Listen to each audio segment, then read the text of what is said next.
What's going on, y'all? This is your girl, Brie Undeniably, checking in for another episode of my new speaker series, Deep Conversations with Dope Individuals, where we're discussing development, decision making, and dedicating yourself to purpose. Today, as always, I'm here with another dope individual. His name is John Lee. John, I am so happy to have you on the show today. Welcome. Thanks for having me, Brie. Of course. So before I get into who John is, what he's doing, and all the cool things he's about, I'm going to give my shout outs real quick. So, first and foremost, if you are listening to this through your headphones, watching it on YouTube, which is what I recommend, you get the full experience.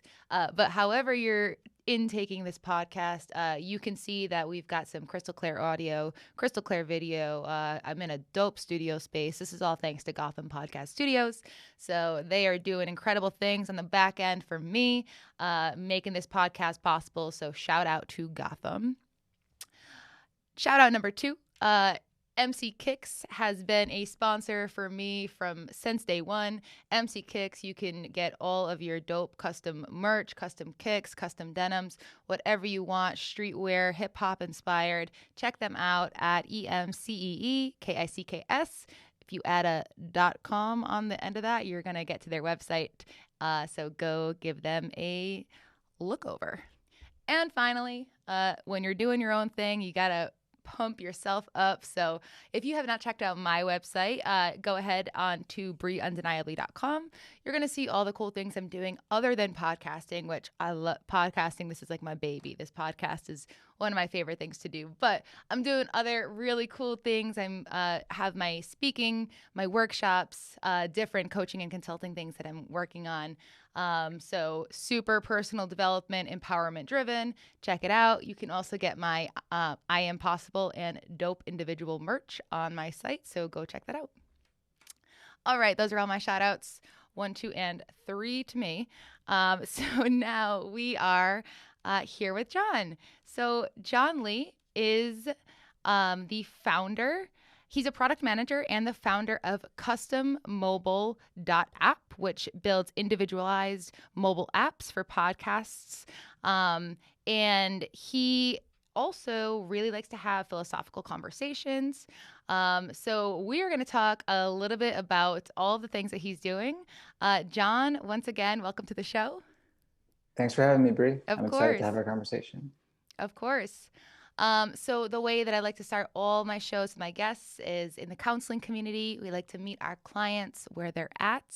I like to do the same thing so that our listeners can understand a little bit more about you. So if you wouldn't mind helping listeners understand where you are at. hmm Well, physically, I'm in Pittsburgh, Pennsylvania. I'm Okay. in the lobby of our apartment building in like the movie room. Okay. Um, where I am maybe in life, I'm married. I've got a 6-year-old boy in kindergarten. Professionally, I feel like my career is maybe like in an inflection point, kind of becoming a subject matter expert in the area I've chosen to work. So I'm thinking in the next couple of years, I want to become a more seasoned and experienced product manager and small business owner. And I think things are moving in that direction. So that's kind of where I am professionally and personally. Awesome. Thank you. So I think that you're doing some really cool things. I mean, the building an app for podcasters in terms of your small business. I really want to go down that path, sort of get to know. Well, I want to get to know everything about you prior to where you're at now. But I just think that the app for podcasters is so unique. And I really eventually want to get to the point of where you even thought about this idea. Maybe, hopefully, it'll come out in your story. But let's bring it back to the beginning of your journey, wherever that might be for you. Maybe in my 20s. I Okay. feel like I didn't really wake up as a human being, as an adult, until probably my mid 20s, partly through traveling. I had spent a couple of years living in Korea, volunteering, doing some nonprofit work. I want to say it took me a long time to figure out what I wanted to do with my life professionally, career wise. And a lot of my 20s was just figuring that out And I didn't really figure out that I wanted to do product management until early 30s, really. So I've only been doing this kind of work for the past 6 or 7 years.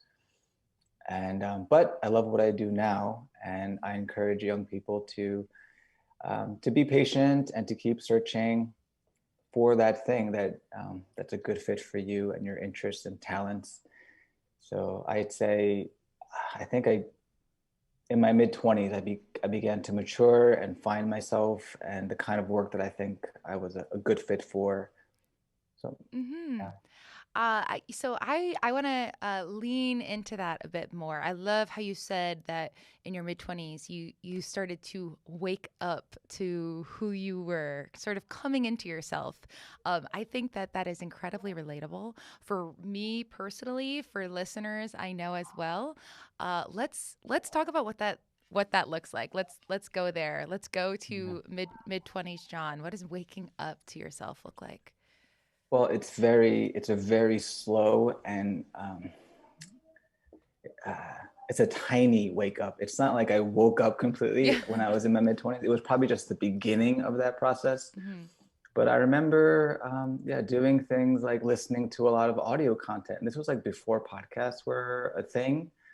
I was listening to audio content all the time, doing like exercising and doing my chores and things. And later on, when I discovered podcasts, it became like a natural progression to consuming content through audio. And now I don't like podcasts are the primary way I consume content now, educational content, Hmm. entertainment content.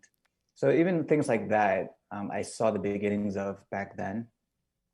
But in terms of just figuring out what I wanted to do with, in terms of work, I went to undergrad for animal science.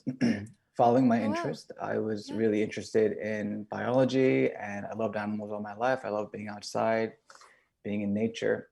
And yeah, you have to start somewhere. And I chose a major that I thought was the right fit for me. Uh, and I still love biology. I still love nature. I love all of that. But it wasn't going pre-vet. That wasn't the right path for me. Hmm. So something I've realized over the years is start somewhere. It's not going to be correct, right? But you have to start, and you have to start moving, and you will pivot, you'll course correct, you'll slowly kind of bend toward the work and Mm. yeah, the life that is a better fit for you over time through life experiences, through travel, meeting people, doing different things.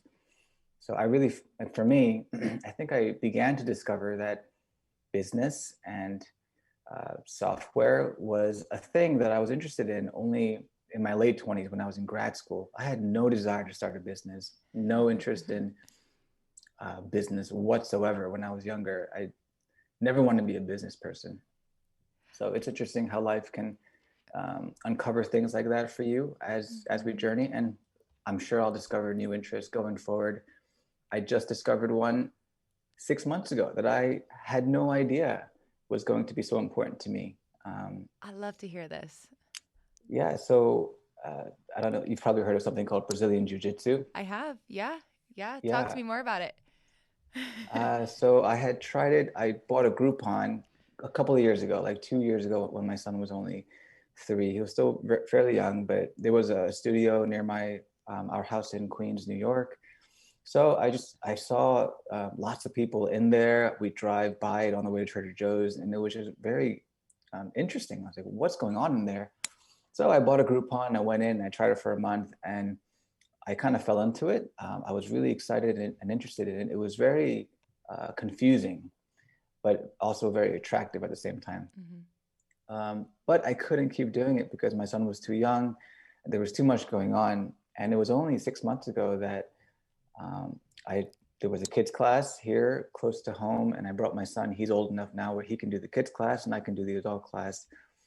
And I just found myself falling into it again. And now I go three times a week. I look forward to going. It's a passion. It's a hobby that I think is going to be a permanent kind of personal development journey for the next 10 years. I'm looking forward to growing in this space, becoming very competent in it. And there's just so many mental and physical benefits to it that Yeah, it's surprising that I discovered that in my late 30s. You know, I everything that you're saying, from the very early learning points that you were saying, you know, sort of like using audio learning and listening to different things to try to pique your interest and such, and expand your who you are and your knowledge base.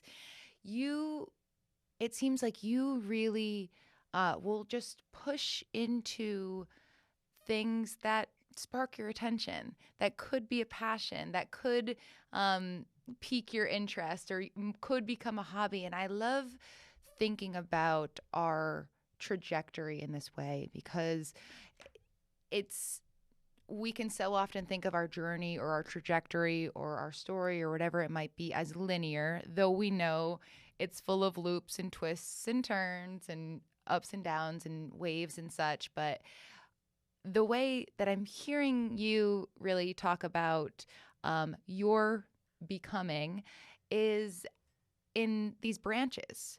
You know, it's in several paths. It's in, you know, following animal science in one way, discovering Brazilian jiu-jitsu in another, also, you know, having a family, becoming a business owner. Like, you are branching out into potential spaces that could really feed your interests, feed your passion, feed your soul in whatever capacity. And I love just thinking about it and hearing it the way that you describe it that way. Yeah, I sincerely believe that's true for every human being. Every human Mm-hmm. being has potential they have no idea of. And we ought to be growing into fuller and fuller human beings as we get older. And there was a moment when I thought, I wish I had discovered rock climbing or Mm. jujitsu when I was a teenager. I would have gone every single day. I would have been so into it and would have progressed so quickly. But then I had another thought. I was like, maybe not. Maybe if I had discovered it when I was younger, I wouldn't have been ready for it. So it's like things come into my life. I've realized maybe at the right time. So I discovered this thing at the right time. I was in the right headspace and the right life circumstances to enjoy it and to receive it as like a blessing. Yeah. And yeah, I think people are always growing. Our interests are changing and evolving, and we're growing into new things that I had no expectation of when I was younger. So really cool. Every human being ought to be growing, I think, like a tree. You said branching out. Yeah, Yeah. We we're start all with this becoming big. foundation. Yeah. Mm. You know, I want to talk about two things that you just said again. Becoming a fuller human being. I love the way that sounds. I want us to go down what that could even mean, so people can sort of taste it for themselves, you know, mull it over for themselves. But I also love that you bring up circumstance and time, because, you know, sort of reflecting and wishing or wondering what could have happened had this happened at a different place, or had you discovered something at a different time in your life. You know, those are questions that I know that we all ask ourselves and we'll never get those answers to. But there is something important about trusting the timing. And for me, the two things that you said, becoming a fuller human being, but also working with circumstance, I think they go well together, and they kind of create the dichotomy of life, the uh, becoming who we want to be, or trying to become who we want to be, but also allowing the world around us and the timing and the circumstance help develop us in that way as well. Mm-hmm.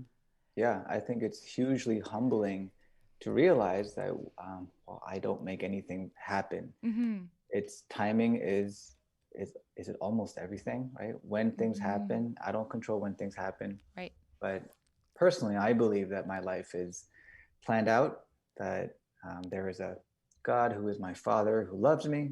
And Mm-hmm. this kind of goes into the thoughts around purpose. But yeah, there's a Please, purpose yeah. for me, and there's a path and a plan for me, and I'm developing according to that plan. Yeah. Absolutely. Absolutely. And you know, I think that having had so many conversations with people on this platform, one of the most prevalent patterns that I notice is this um, spirituality piece that opens up everyone's ability to sort of understand meaning and understand purpose and help guide them and become a guiding light. And I just think it's so unique that we can all, or many of us can lean into a spirituality or a transcendent piece. So it doesn't even necessarily need to be um, organized religion or spirituality, but something outside of ourselves, something incorporating an energy that we cannot control. And I find that as a pattern in just about every person that I speak to, there is this understanding that there's some type of power outside of our own. Yeah, no, I completely agree. I think Mm. that's a human characteristic. Mm. I think from a psychological perspective, I think human beings are spiritual. We have spirituality in our nature. Like there is no tribe, present or past, that has not had a spiritual element in their Mm-hmm. culture. So we are spiritual. We think, you know, that word is kind of loaded, but we think in these terms. We put our faith in something. Everyone's putting their faith in something, Yeah. and so in that sense, all of us are spiritual, whether we're religious or not. Everyone is a spiritual being and hoping in Mm. something. Mm-hmm. I like that. I think that helps sort of. I don't know if hope would be quantifying or qualifying, but in some way making it real for people who are listening, who might not be able to interpret the energy that they feel, understanding that we do put our hope and our faith into something outside of ourselves can definitely be helpful for people trying to figure out what that is and what that space is. Yeah. It's also, I just warn myself all the time. And I remind myself, like, what am I hoping in? Because Mm. depending on what I find myself defaulting into and hoping in, that can produce more anxiety. Um, so, for example, I think one of my defaults is hoping in security, in like financial security, professional security. Mm-hmm. So, the de- having that as a default can produce anxiety when maybe if I lose my job, that can be hugely disruptive Right. and can increase my anxiety. You know, it can spike because my hope was in that job, right? And keeping that job and having that be a source of my security for myself and my family. So in those moments, I have to remind myself that, well, my security and my hope is not in my job or how much money I have in the bank. It's in God, my Father, who is taking care of me and my family, whether I'm here or not. He's for me and He's taking care of me. I am His responsibility. So I think in that way, it's important to assess if I'm anxious, you know, why am I anxious? Where am I putting my hope? Because there's usually a reason Mm. if you dig underneath the anxiety, like I'm putting my hope in the wrong thing that's causing that anxiety. And so at that point, I try to repoint my heart in the right direction. And that relieves me of a lot of the anxiety, not all of it, but yeah. That's such a unique reframe, though. I love the thought that we can possibly alleviate anxiety, at least in some capacity, by redirecting hope or understanding where the source of our hope is coming from or where it's being pointed at. I think that that's um, a perspective that I haven't had brought into the show yet, and I really admire that line of thinking there, because hope is something, it's one of those things we could certainly go down a rabbit hole to talk about, hope and faith as well. But hope is a little bit different than faith. Faith definitely pairs, I believe, with that spiritual source, where hope can come from a lot of different places, and Mm-hmm. understanding that source of it Mm-hmm. can, yeah, it can Yeah. bring about a lot. Just a thought that comes to mind. I mean, this is just one way to think about it, and it may not be the right way, but That's okay. maybe faith is kind of trust in the past. So maybe I have Mm. faith in my friends, my family, because we have this history of having Yes. related to one another and they're trustworthy. And then hope, I think, is future oriented. It's like hope in something that isn't here yet. It's in the future. So maybe that's another way to think about hope and faith, future, past. Really, really cool perspective. I That makes a lot of sense to me. I could play around with it. I'm not gonna go into my mind right now, but I'm gonna think about that because that makes a lot of sense. That I would place faith in the things that I already know, and that the best predictor of future behavior is past behavior. So if I place my faith in that and the psychology of that saying, it makes sense that faith would continue. I could have faith in others who have for history to repeat itself. But then the hope that there could be change for the future. There could be something that pivots in front of me that has not happened yet. Yeah, I like that. I like that a lot. Yeah. Let's jump back a little bit because it's still on my mind. I want to talk about becoming a fuller human. That really, for sure, stood out to me in what when you were telling, some pieces of your story. What does let's just start general. What does that Yeah, mean? What does that look like? What are some of yeah. the incorporating pieces Mhm. to becoming that full human? The first thing that comes to my mind is actually, and you might appreciate this from a psychology perspective or background, it's like the big five. Okay. So the big five personality traits. I'm a little bit familiar with that. And so one thing that I'm realizing is there is no ideal personality type. We all have, we're high in certain traits, maybe like conscientiousness, and lower in other things like extroversion and whatever. Everyone has a unique profile, but Mm-hmm. there's no perfect profile. And what I'm realizing is to be a full human being, you need all of these traits at different times and the wisdom to express these traits in the right circumstances.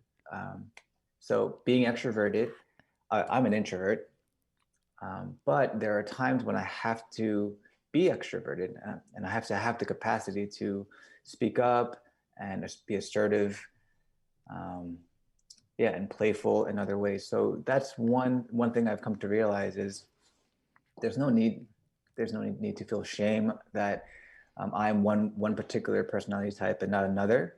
But as we grow, I see in myself growing in those traits that I am not naturally born with, and Mm-hmm. becoming a fuller human being means being both extroverted and introverted in the right circumstance, being both conscientious, and what's the opposite of conscientious? Like not as much conscientious in other situations, being open Yeah, I was gonna say and maybe even being like free spirit, like free flowing, free spirited, just going, going by the seat of your pants, so to speak. yeah, and like being another trait is agreeableness, right? So Mm-hmm.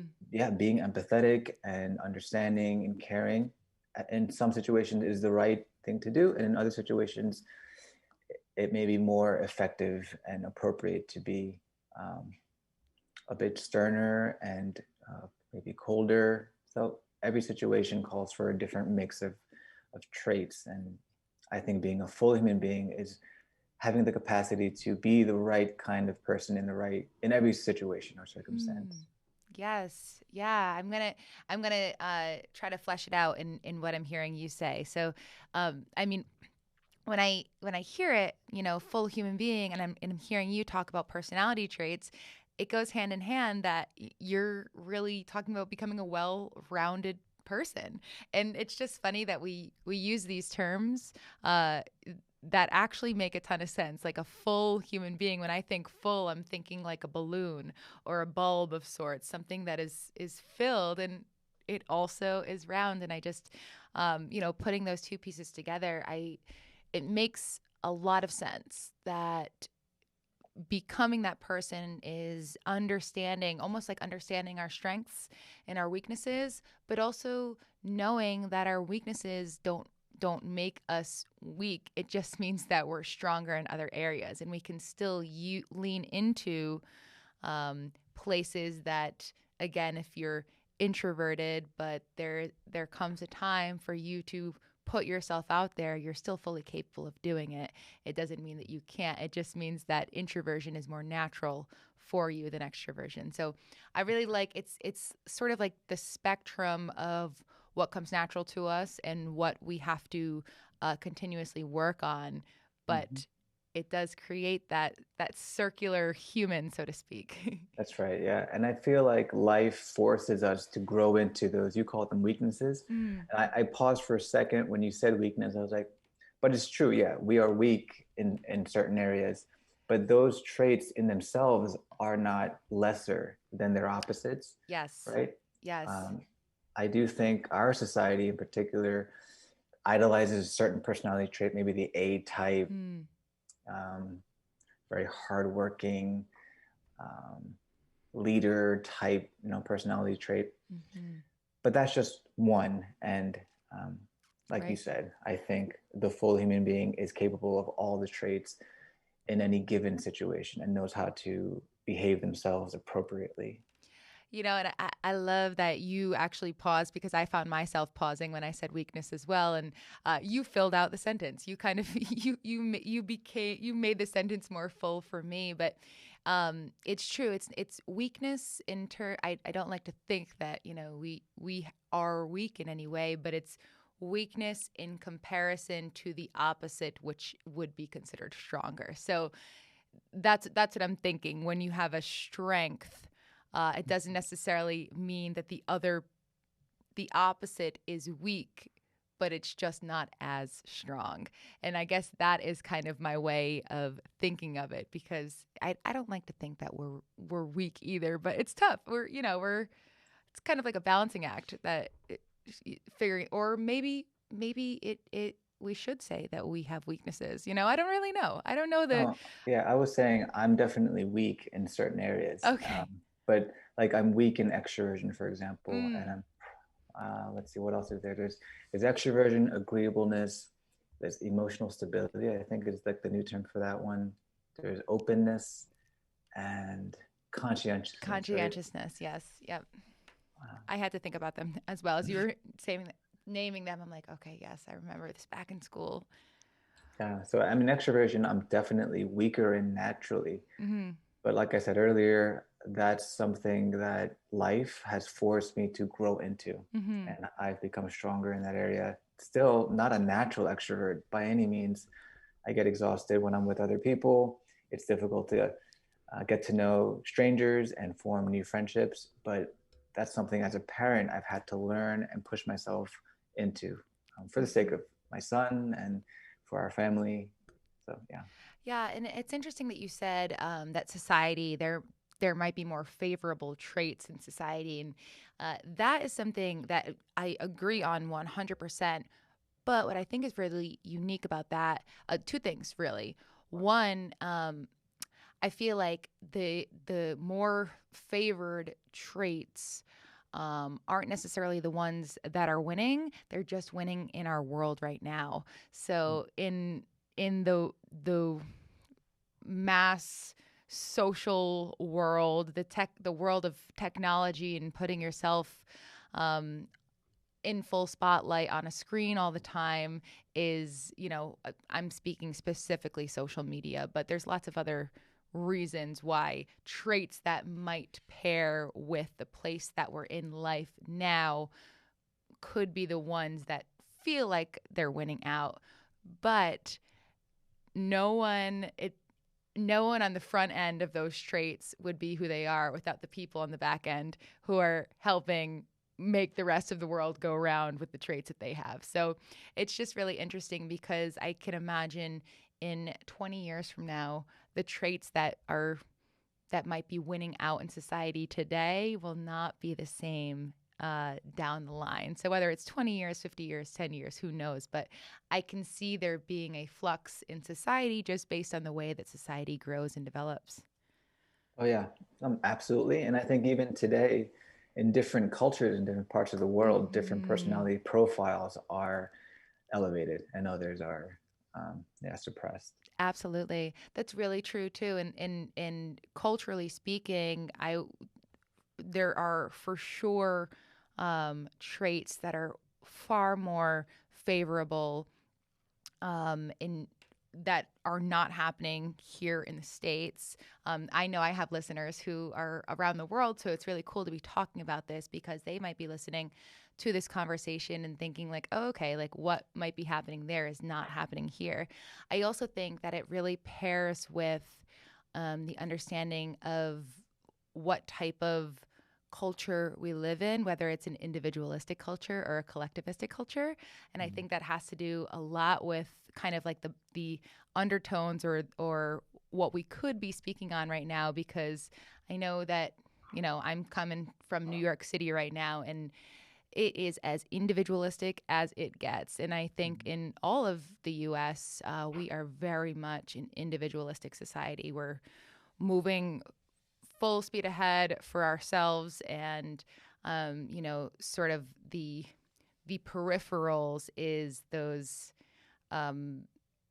collectivistic Mm-hmm. pieces of us, whereas there are other cultures where being a collectivistic culture really means um, family is the be all and the end all. Family is, sort of like that cycle that once your parents take care of you, then you take care of your family. And that is really that mentality. Not that that doesn't happen here. It's just we have a whole mix of cultures here, whereas it's not the same in other places in the world. So just something Yeah. that comes to mind with what we're talking about. Yes, absolutely. And there are pros and cons to both those postures, right? Mm-hmm. Individualism is not better Mm-hmm. or worse than collectivism. There are struggles with both of those things. So Yes. again, like I feel like the ideal situation is to know when to be one or the other. Yes. Yes, definitely. I think that's actually really um, interesting to think about too. That idea that we can not turn them on and off, but flex into both sides. We do have that capacity. We do have that capability. So, and you could be from a very collectivistic culture living in an individualistic society. So Mhm. again, being able to understand how the interplay of those two parts of you work to develop you rather than to hinder you. Mhm. Yeah, it can get very complicated and Mm. very interesting to think through the pros and cons of yeah, individualistic societies Yeah, and collectivistic societies. absolutely. Absolutely. We can go there or not. It's We could go there. Well, we're actually about halfway through the show right now, and I like to sort of uh, start to step into what's taking place for you now. So let's kind of, I know we sort of started with your journey. We were talking about mid 20s, and here you are in your 30s, and product management at some point came down the line for you. Mhm. So I really want to talk about sort of what you're doing now, how product management came in and how you were able to really lean into, who you were in this role, and then also the development of your business out of that. Yeah, so I'd say my interest in product management started in grad school, like I said, and that it Mm-hmm. was just a project back then. We had an entrepreneurship class, and I happened to think I'd design an app as part of that project. And so that's when the bug bit me. Okay. But I didn't start working in product management until a few years after that. I started in marketing, and then I was thinking about apps all the time, designing my own apps. And so I decided to make a career move and just move laterally into product management. For that reason, I thought, why not do this as part of my job instead of thinking about it after work? Mm-hmm. So that was 6 or 7 years ago, and I've been in that space ever since. And I've also always wanted to have my own business. Since around that same time, I've been thinking about building your own products is very similar to building your own business. Uh-huh. So 3 years ago, I thought I wanted to just take the jump. I wanted to take the plunge and just do it. So there was a lot of impatience there on my part, but I wanted to jump in and build my own app and start the entrepreneurship journey. Uh-huh. So I did that. I made a lot of mistakes.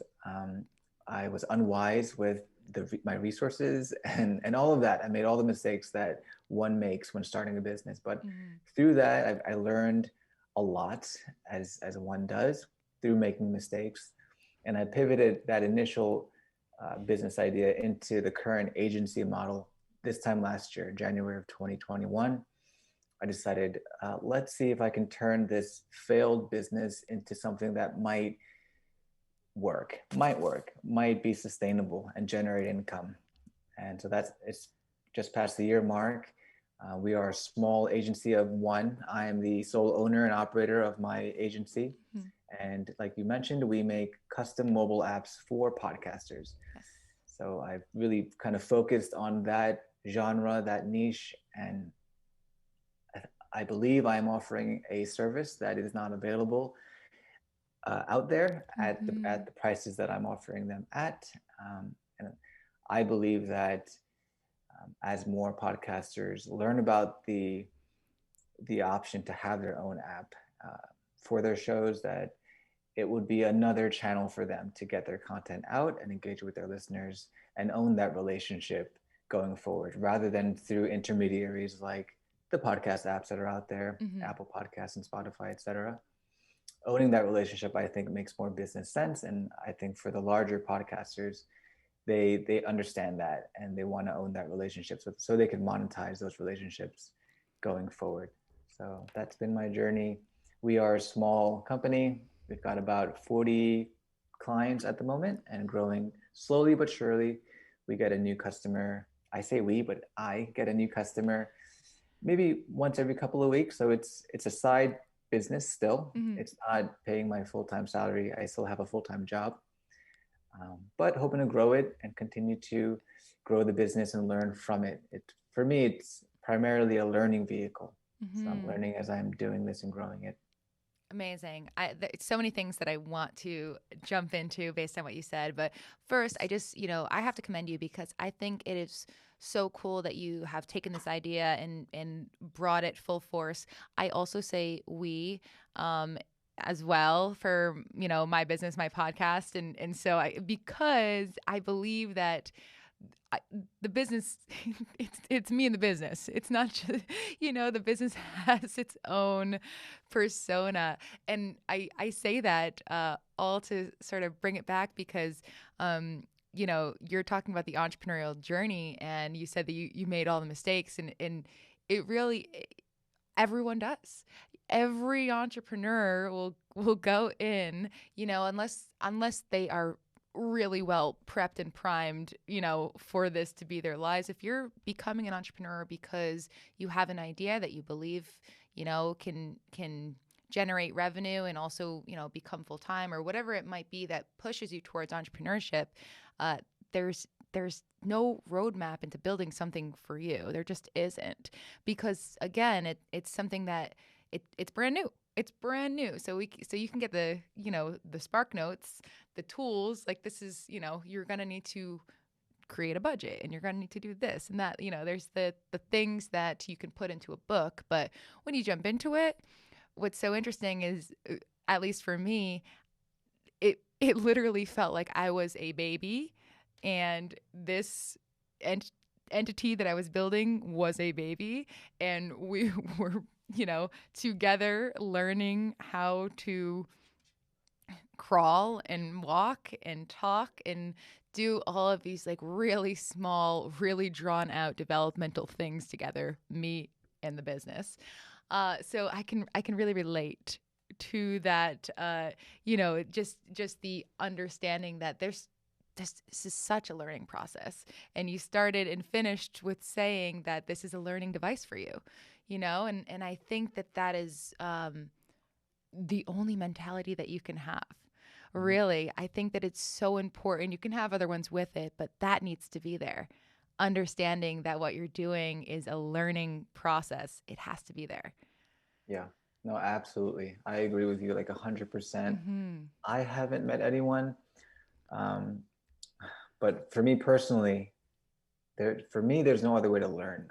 I've realized that the only way that I'm going to learn anything is by trying to do it and failing at it Mm-hmm. over and over and over again. And I shouldn't be discouraged about that process. Um, yeah. So, I mean, I do get discouraged when things don't work out. But it's like a muscle that's grown for me through this entrepreneurship journey. Mm-hmm. So, um, everything is difficult. Everything worth building is difficult. So learning again to reset expectations, Yep. because I feel like a lot of us Oh, that's start good. with Yes. very high expectations, Yeah. but yeah, life teaches us that things take time. We talked about timing earlier as well. There's a right time for things, and there's a lot to grow and a lot to learn, a lot more than I thought I needed to learn and grow when Mm-hmm. I first started. And failure for me is the best way and the fastest way to learn. And that's something I'm learning fairly recently. I'd say in the last year, I've come to almost embrace failure, almost. I And like that. yeah, It in again, this is um a very clear pattern that I everyone that I speak to, myself included, that failure piece. It's like how do we reframe it for ourselves? How do we make it something that we chase after rather than run from, mm, and that's when you say you can almost embrace it. Like I'm there with you. I feel that so down to my core that failure still hurts, that it still breaks you down. But when you're broken, that's the opportunity to figure out how to reconstruct the pieces so you have a more solid foundation. Like it is where the growth happens. yep, absolutely. One of the ways that I pictured it for myself in my head is Mhm. um, if you're not failing, then um, you're not at the limits of your ability, right? So if like your abilities are a circle, when you get to the edge of what you know and what you can do, and you're hitting up against the unknown, you're going to fail. And so failure is a signal that you're living out to the edges of your capability. And that's Hmm. the only way you're going to expand that circle and continue to grow and become a fuller human being. Um, So so yeah, powerful. I love that. Sorry, keep going, please. yeah, so like failure is a signal that you're living a full life. And if you're not failing, you're not trying hard enough. You're not um, living out to your fullest potential. Um, yeah. Yeah. Yeah, and I love that, this is pun intended, that we came full circle on that because it really does make sense. I love that the edges of our limits, we're living up to them or outside of them, pushing ourselves because if we think in this circular space of our life, it when we know everything that's taking place in there, we're comfortable. And comfort is so interesting because we all want to feel comfortable. And I'm looking directly into the camera. There's nothing wrong with feeling comfortable. But when you're trying to grow, we can't get comfortable. And I think that is, we are totally allowed and, can authorize it for ourselves in the world to feel comfort because it's comforting. There's really no other word to put to comfort other than it is comforting. And we do deserve to feel that. But in terms of growth and expansion and becoming that full person, it's outside of our comfort that we do develop, that we do become fuller. So maybe there's a balance there to find between feeling comfort and getting comfortable. And I again, we could go down this rabbit hole, but that's really kind of what I'm hearing as you talk about pushing those limits outside. I know that people think about comfort, and it's hard for people to step out of comfort, myself included. That's just a human thing. But when we push ourselves there, and we fail, we're like, oh, this is why I wanted to be comfortable. But we find the lesson in it and we understand that it has grown us and developed us. Yeah. There's also this idea of getting comfortable with being uncomfortable. Mm-hmm. So that's Absolutely. also a theme that I'm seeing in my life recently in the past 6 months to a year. So voluntarily putting myself into uncomfortable situations, physically or socially, because, like you said, that's where the growth happens. And just another cliche I read on a card, but was powerful, was like, not all change is growth, but there is no growth without change. So Oh, yes. I haven't heard that. I love that. Where's this card? Trader Joe's card. Yes. I champion Trader Joe's. Everyone who knows me personally knows I'm a big Trader Joe's fan. So, man, they've got everything. They've got the produce, they've got the flower section, they've got the cards. They're doing it right. They're doing it right. Yeah. Um, oh, I really do love that though. That is. I'm probably gonna play that back. Find moments in the podcast that really stick with me, and that is for sure one of them. Mm. Okay, so we are rounding out our rounding out. Everything is round in this conversation. We are rounding out the conversation. We have about 10 minutes left. So in these last 10 minutes, I want to do a couple things. First, and I know we already lightly touched on it, I do want to go a little bit more into purpose and what your ideas around it are. Just kind of let us hear that one more time. Let it marinate for us. And then we're going to do a quick rapid fire round, fun this or that questions. And then I'll leave you the floor to leave listeners with whatever final thoughts you have and let them know where they can find you. Yeah. Let So, me see if I can summarize maybe some of these thoughts around meaning and purpose I've been having recently. okay, yeah, please. So And when I think take them. about the most meaningful experiences that I've had Mm-hmm. and imagine meaningful experiences others have, one of the examples I think of is like if I were an EMT or a firefighter and I were saving someone's life, I would imagine that's a very meaningful moment. I would be super focused on what I was doing. Mm-hmm. I'd be trying to save a life. So that to me is an example of maybe one of the most meaningful experiences a person can have. And when I think about why is that meaningful, well, I think there is a very clear purpose, right? My purpose is to save this person's life. Mm-hmm. So purpose and relationship, I think, are tied to the experience of meaning. Another example I think of is like in any good story, you're going to have a hero and they're going to have a purpose.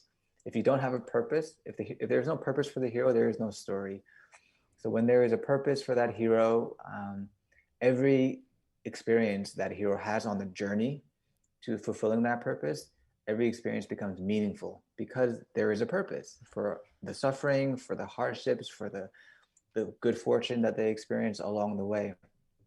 If you take away that purpose, all these events become meaningless. They become random events because there is no purpose that these events tie into.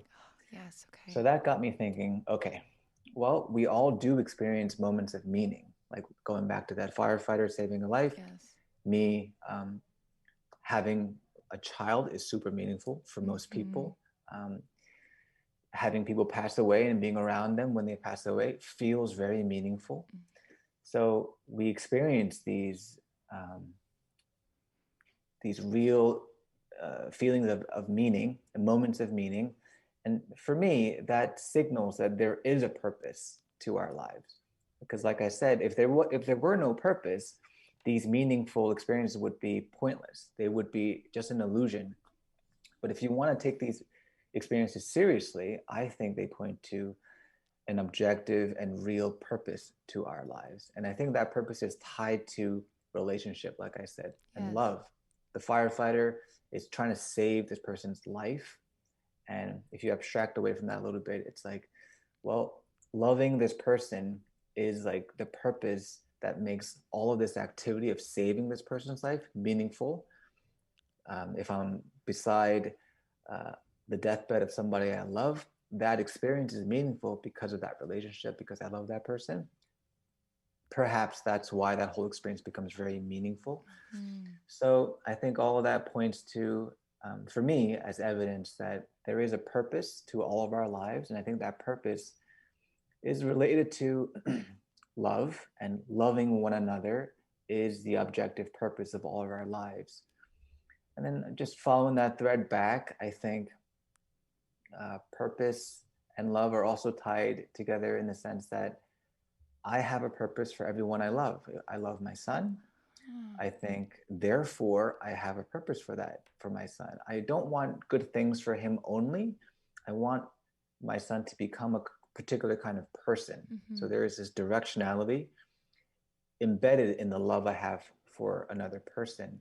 And so if our lives have purpose, and that purpose is somehow tied up with this idea of love, perhaps our purpose comes from the love of God, who is our Father. So our Father loves us. Therefore, that's where our purpose comes from. And the purpose is to love one another, which just happens to be one of Jesus's commands, like love one another, love your neighbor as yourself. Yes. So those are some of the thoughts I've been having recently, kind of tying our experience of meaning to a purpose, and where does that purpose come from? Maybe it's also tied to the love of God for us.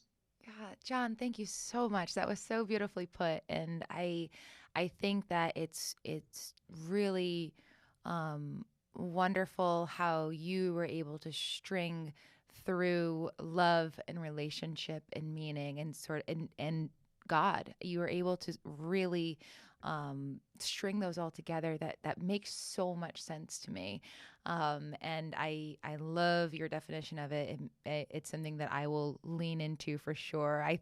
I'm collecting definitions of purpose at this point because it's one of my favorite questions to ask because no one says exactly the same thing, but we all say exactly the same thing, and that is what is so beautiful about it. So thank you so much for giving me that definition.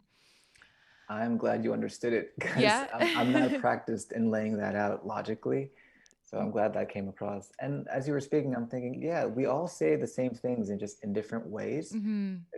Probably in some Disney movie, like we've heard the purpose of life is to love and be loved. Hmm. That's also probably like another way to phrase it, Yeah. right?